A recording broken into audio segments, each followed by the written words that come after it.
ओम श्री गुरु सत्ताय नमः। हम कन्या क्यों जवाएं?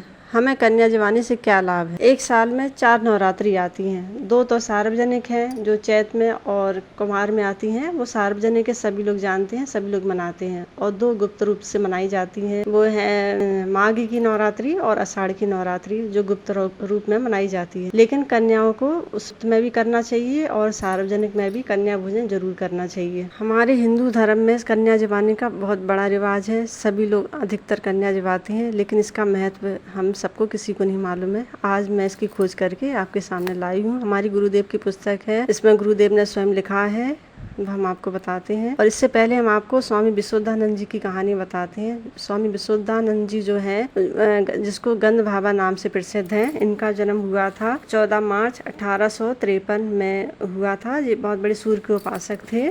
इनका जन्म बंगाल राज्य के बर्धमान जिले के बंडुल गांव में इनका जन्म हुआ था और ये सूर्य के बहुत बड़े उपासक रहे हैं। कन्या और बाबा दोनों का आपस में बहुत बड़ा तालमेल है, इसलिए बाबा जी का नाम तो यहाँ बनता है। बाबा जी का नाम तो यहाँ बहुत जरूरी लेना चाहिए। बाबा जी इतने बड़े सूर्य उपासक थे कि जो लोग अपने माथे में से शिवलिंग मूर्तियां वगैरह निकाल देते थे और इनके शरीर में से स्फटिक के मोती निकलते थे शरीर में से। अपनी दाढ़ी में से रसगुल्ले और खाना भोजन निकाल के कन्याओं को खिलाते थे। और इनके आश्रम में कन्या वगैरह आने का कोई प्रतिबंध नहीं था। कन्या इनके आश्रम में आ सकती थी। इनके जो शिष्य थे वो तो डरते थे कि बाबा के कोई सामान कोई छू ना ले, लेकिन बाबा जी के आश्रम में कन्याओं को आने का, सामान छूने का पूरा अधिकार था। कन्या आती थी, बाबा जी कन्याओं की सेवा करते थे, उनको भोजन कराते थे, उन्हें दान दक्षिणा दे के उनको फिर उनकी विदाई करते थे। बाबा जी से मिलने के लिए यूरोप, अमेरिका, जर्मनी से लोग इनसे मिलने आते थे बाबा जी से। बाबा जी के ऊपर उन्होंने एक पुस्तक लिखी है, विदेशी ने, एक पॉल ब्रंटन नाम के एक मनुष्य है, उन्होंने बाबा जी के ऊपर एक पुस्तक लिखी है। उस पुस्तक का नाम है सर्च इन सीक्रेट इंडिया। बाबा जी के ऊपर उन्होंने एक पुस्तक लिखी है,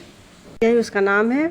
बाबा जी इतने चमत्कार दिखाते थे। बाबा जी चमत्कार इसलिए दिखाते थे कि लोगों को ईश्वर पे विश्वास, ईश्वर पे आस्था बढ़े, इसलिए बाबा जी ये चमत्कार दिखाते थे। बाबा जी स्वयं कहते थे कि चमत्कार दिखाना जरूरी है। जब चमत्कार दिखाएंगे तभी लोगों को भगवान पे, ईश्वर पे विश्वास होगा।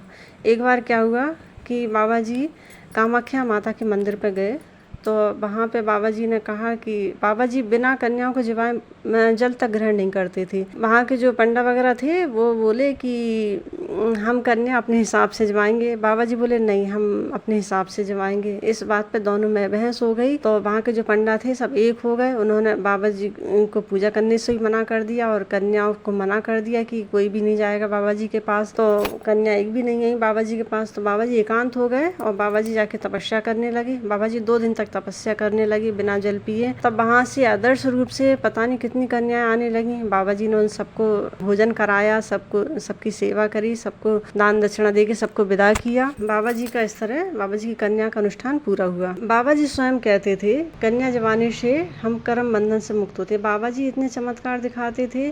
तो चमत्कार दिखाने से क्या होता है कि बाबा जी कर्म बंधन में बंध जाते हैं। भगवान भी कर्म बंधन से मुक्त नहीं है। भगवान जी को भी कर्म बंधन से मुक्त होने के लिए जन्म लेना पड़ता है। इसलिए बाबा जी भी चमत्कार दिखा रहे थे तो कर्म बंधन में बंध रहे थे। तो बाबा जी को उससे मुक्त भी होना था। तो मुक्ति का एक ही उपाय था कि बाबा जी डेली कन्या जवाएं। तो बाबा जी डेली 30-40 कन्याओं को डेली भोजन कराते थे। जब कोई मिलने आता था, कहता था बाबा जी हमको माता के दर्शन करा दो, तो बाबा जी कहते थे कि ठीक है, तुम 1000 कन्याओं को भोजन कराओ, हम अभी तुरंत तुम्हें माता जी के दर्शन करा देंगे। इस तरह बाबा जी वो करा भी देते थे दर्शन। इसलिए हम सबको कन्या जवाना चाहिए।